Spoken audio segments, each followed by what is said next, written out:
Good morning, Arunkant Bhai. It's indeed a great pleasure to have you as part of our interviewee panel for the Gujarati Yatra project. The date today is 7th of May 2017. We've gathered here at Rayners Lane at your lovely home. Yeah. If I may start with your personal life, Yeah. just tell us a little brief about when and where were you born? Right. I was born in Nairobi and in 1937, November 27th, 37, and I'll be completing my 80th year in November this year. Yeah. Now the reason why I was born, my parents were born in Nairobi too. Jua means heat. Kali means when it's so hot. These people who work outside, out in the open, they make jikos, they make karai, they make other things. And most of this they learned from the Asian Indian carpenters. The same thing with the wooden making beds and making cupboards, and also they learned from them initially. Gujarati craftspeople. Gujarati craftspeople. Even I've heard that the gold which they used to make ornaments, the people who really behind were Africans who were doing the things, and many of them learned that craft as well. So that way the Indians have influenced the Africans very much. You know, even chapati, this is now so common amongst the Africans. Again, our house servants learnt it and they passed it on to, and it has become a major thing. Even vegetable curries, things like that, even food-wise. And similarly, Gujaratis have adapted themselves to the vegetables which are basically eaten by the tribal groups in the past, like muhogo, cassava, like guashi, sweet potatoes, even this maize. They didn't have maize in India. They had it for the first time in East Africa. So again, they have adopted as part of their food, I would say. And now, many Africans in Nairobi, I've seen it with my own hand, to make papad. They come and do it themselves, and they are so fast. They take an hour, you pay something them, and they'll do it. Many of the cooks, even vegetarian cooks, are Africans. So this is the what they have learned and how they are becoming useful that way. Because in most of the households, the servants used to be Africans. And Oh yeah. Many in the urban areas, many Indians had African servants. Will do all the chores, cleaning, and so on. And it was a common thing. Even now, some rich families have not just one, 2, 3 different help. Drivers. Many drivers, even in the 40s and 50s and so on, they were Africans, especially Kikuyus. Jiko is a type of cooker which is made out of the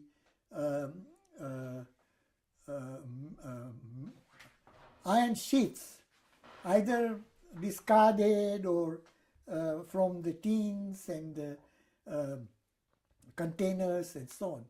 And today, many families, even amongst Africans, because they used to burn charcoal, and charcoal was used for these in these jikos.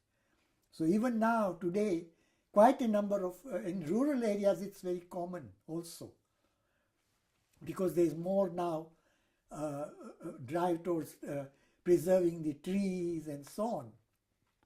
So people are using, instead of burning wooden logs and so on, they thought the charcoal would be a little bit better. And not only that, they mix it with mud, with soil, and bake round laddus. And they use that, and it slowly burns, and it gives a better, what would I say, cheaper than even the charcoal, because it burns for a longer time, cooks better, and so on. Again, they learnt all these things from the crafts, Indian crafts people, and so on. So the Chico was introduced by the Indian craftspeople. Yes. Who are these craftspeople? Well, Gujaratis mostly Gujaratis. Okay. And as I said, in metalwork, woodwork, making sofas, tables, and chairs. Again, many Africans are now doing that, and they've learnt it from their previous employers who were Gujaratis. Could you describe a little bit this transformation from colonial Africa or colonial East Africa into the independence? Yeah. What was the process from your personal experience? Yeah. But before I do that, I want to tell you that many Indians were rude also. Even the shopkeepers, they would abuse the Africans. But many, and I don't mean everybody, but quite a number. And many Africans resented that also. So when Africanization came, they thought, well, now at least, they won't have to experience this sort of thing. Kind of revenge? Sorry? A kind of revenge? Not revenge, but also, a sort of revenge, but also that they were now treated more as somebody with equal and so on, What was Africanization? Africanization was initially they said all the jobs and all the others where they were barred from they would consider employing the Africans for that. Okay, but it also meant that whoever was a citizen would also be eligible to work as a Kenyan and so on. But in practice, what happened was that more Africans were pushed for these jobs, and if there was a Indian and an African, surely African would get a preference. And this I suffered to the extent that, okay, outwardly they will not show it to you, but when it came to promotion and so on, you were also always held back. So one of my permanent secretary was my classmate. So one day, after I think about 10 years of service, I said, how come that I am always considered the last when people who have come behind me have been promoted? And I said, is it because I am brown and you are black? He laughed, and that was the only answer. He didn't give me any answer. So in that time, I decided that, okay, by such and such date, I will leave, Somebody whom you know so well in the class and then behave this way. My brother, younger brother, he is a geologist. He worked in the Ministry of Natural Resources, and Kenyatta at that time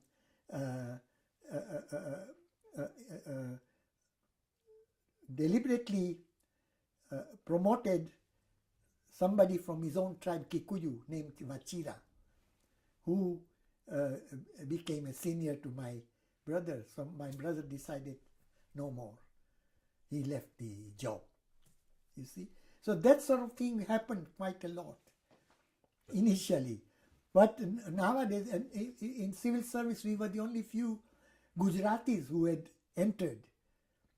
I told my father that, look, I want to go back, because for a whole year and a half, I couldn't get a job because of Africanization.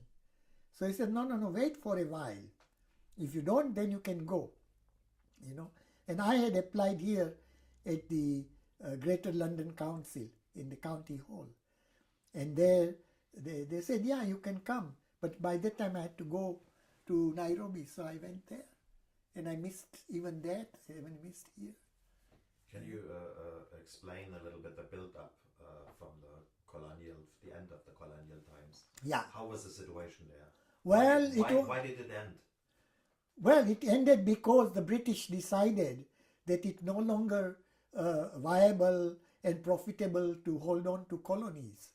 They wanted to, because their own economic position was such, they wanted to get rid of all these dependent countries where they had to give in a lot of subsidies and so on. Basically, it was an economic decision, you know. Had it not been there, the segregation would have continued and so on. And of course, the white farms in the settlement, they were all bought by the British and then sold to Africans.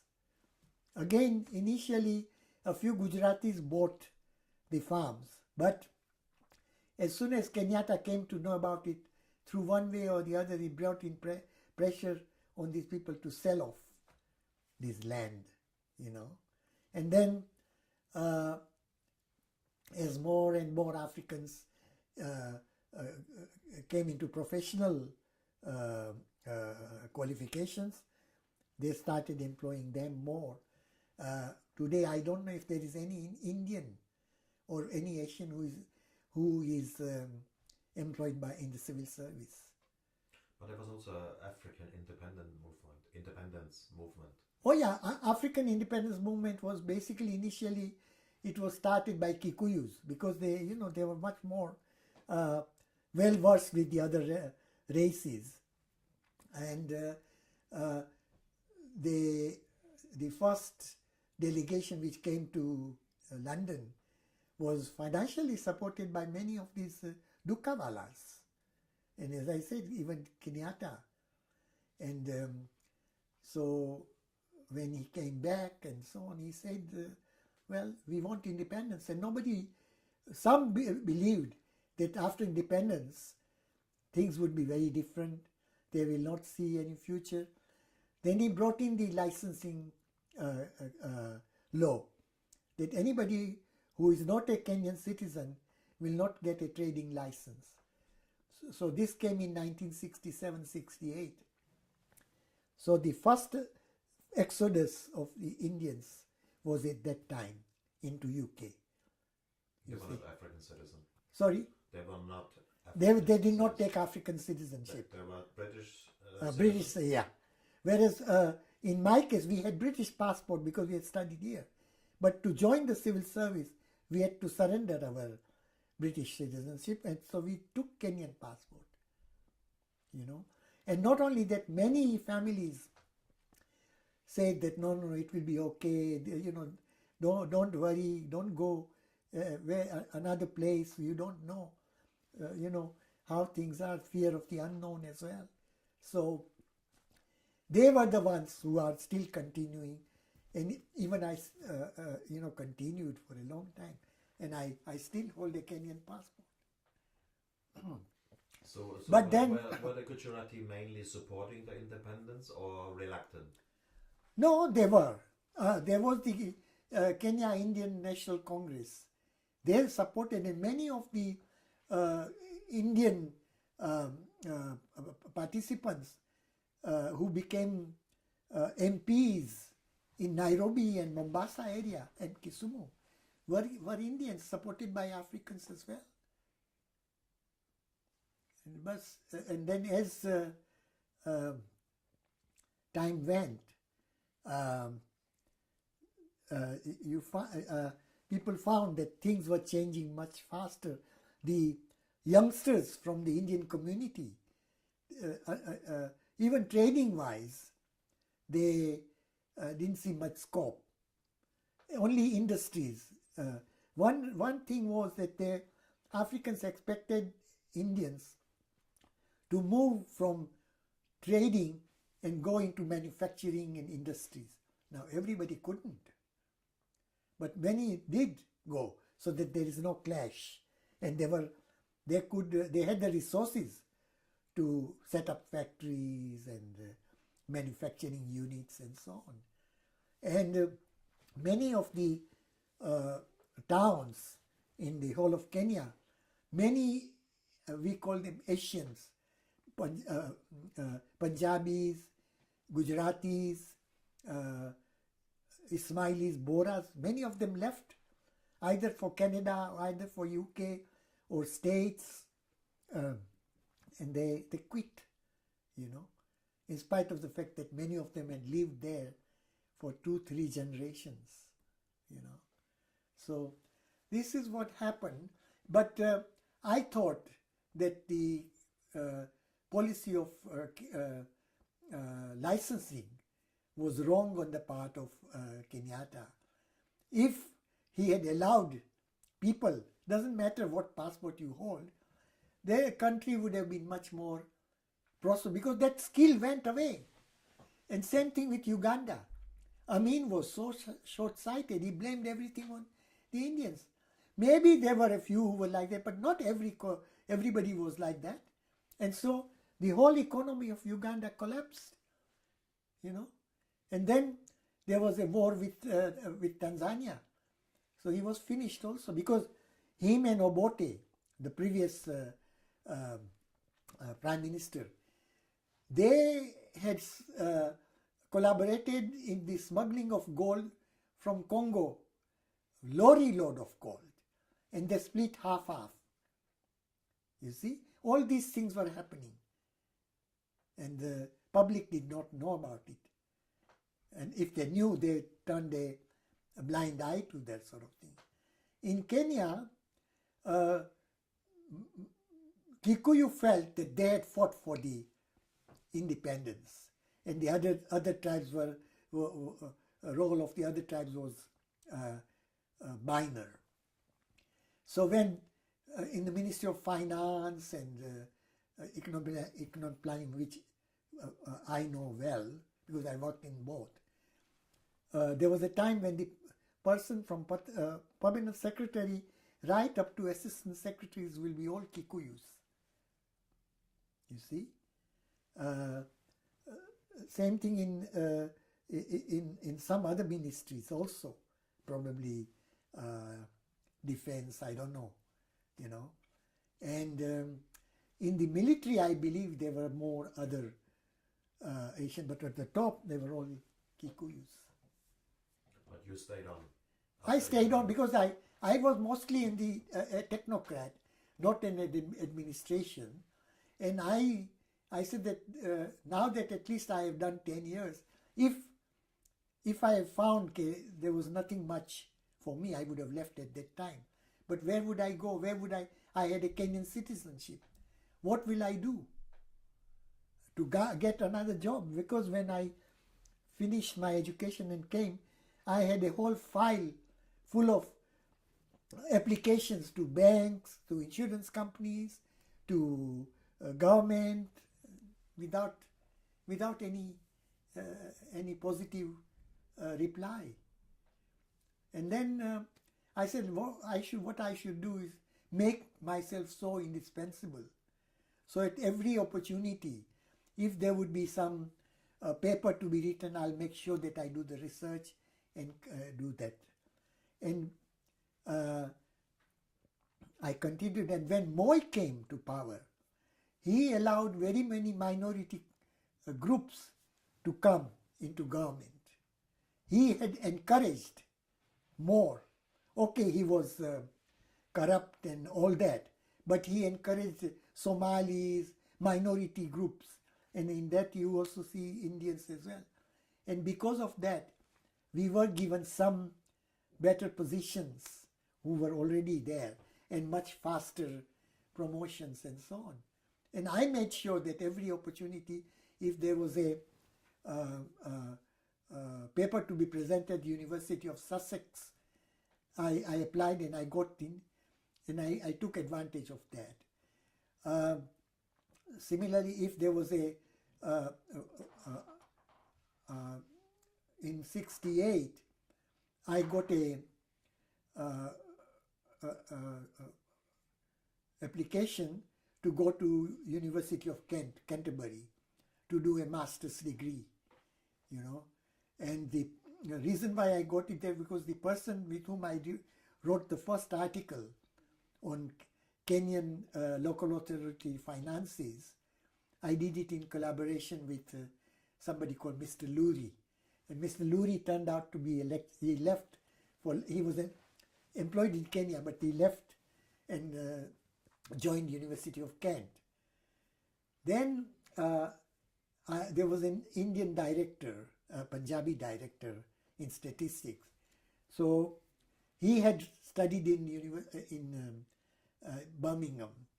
And I said, look, I'm not getting anywhere. Here is an offer for me. And they were going to give me bursary, at least, some of it. And there was also another course which the government encouraged officers to take, and that was in Williamstown, Massachusetts, USA, funded by the Ford Foundation. So I said, I want to apply, and I applied there and I was accepted. So I said, here I have two choices now, to go to UK or to go to USA. He had been to UK, and he also went for this course earlier on, and he said, if I were you, I'll choose the US. So I went there, and one good thing about that was that many of the lecturers, senior lecturers there, had worked in Pakistan, Nigeria, Malaysia, all over the world as research fellows. So they were very much aware of the, developing economies. So I applied, I went there for a year, with pay, they paid me, and I came back and I joined. There was a proviso that when you come back, you have to work for the government for a while. And I joined and I continued. And I started doing my myself, making myself indispensable by learning as much as I could, apart from my work, and also learning from my work. And I was made the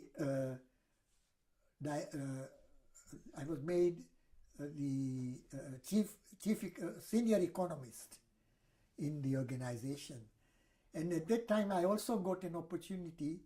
I applied to IMF Institute to do 6 months course, and that would help in negotiations with the IMF and so on. And we used to participate when IMF came. We had our own small work, where we would prepare and give the Kenyan government, help support Kenyan government that way. So I went there in 1979, sorry, and I came back and I continued. And as I said, President Moi helped out in ensuring that more minority communities are given the chances compared to previous Kenyatta's administration.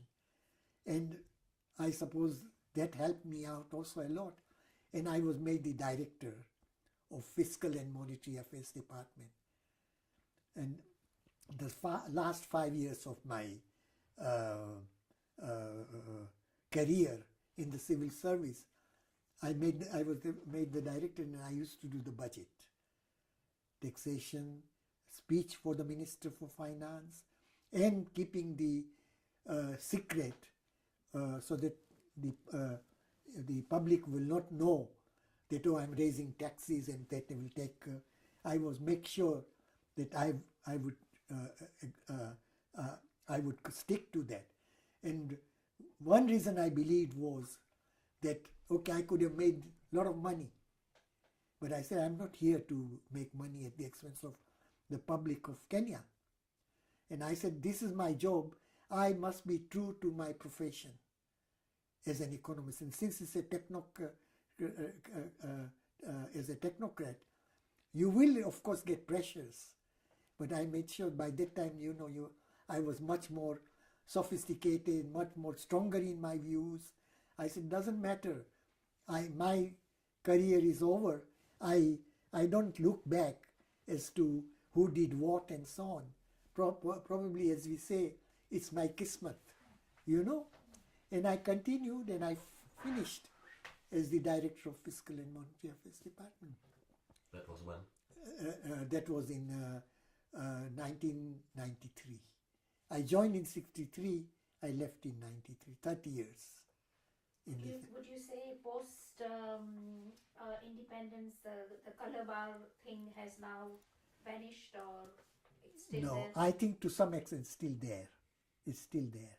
It takes time to eliminate all these things, There are still people who still have that mentality. And I don't say it's the Africans. Whites are there, they also don't make. Indians are there, they don't also make. And so are the Africans. And I believe education is the only thing, right from kindergarten level, which will ultimately remove all these, divisions and Do you have a kind of vision for young people from your work and experience? Yes. If anybody would ask me, I said, worth trying. Try the job with the civil service. If you can, if you are prepared to wait for a while, and maybe if you can get in, it is something which you will really find it very, very fruitful in life. I met so many people, so many economists, and even financiers and financial experts and so on, which I don't think I would have ever met anywhere else.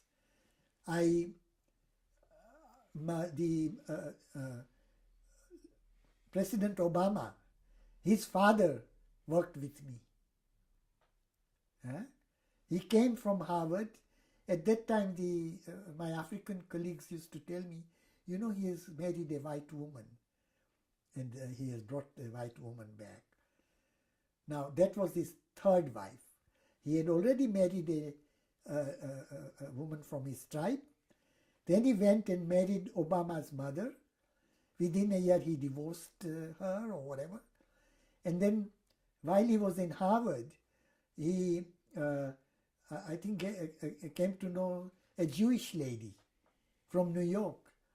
And that Jewish lady I met about 3 years back in Nairobi. I didn't know anything about it. Like Dana Sindenberg. She knew my father and she knew us and my wife and my sister. So she said, why don't you come for lunch? And our cook prepared complete vegetarian food. And in that luncheon, this lady was there. So Dana introduced me to say, oh, she's so-and-so. She was married to Obama, the senior. Now this lady said, I went against my community. I went against the advice of my elders.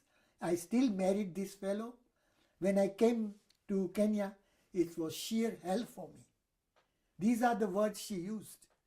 And he said, I don't want to be known as Mrs. Obama. I don't want any publicity that, oh, I am the ex-wife, the stepmother of President Obama. I said, I'm nothing, that chapter is closed. Imagine. Yeah?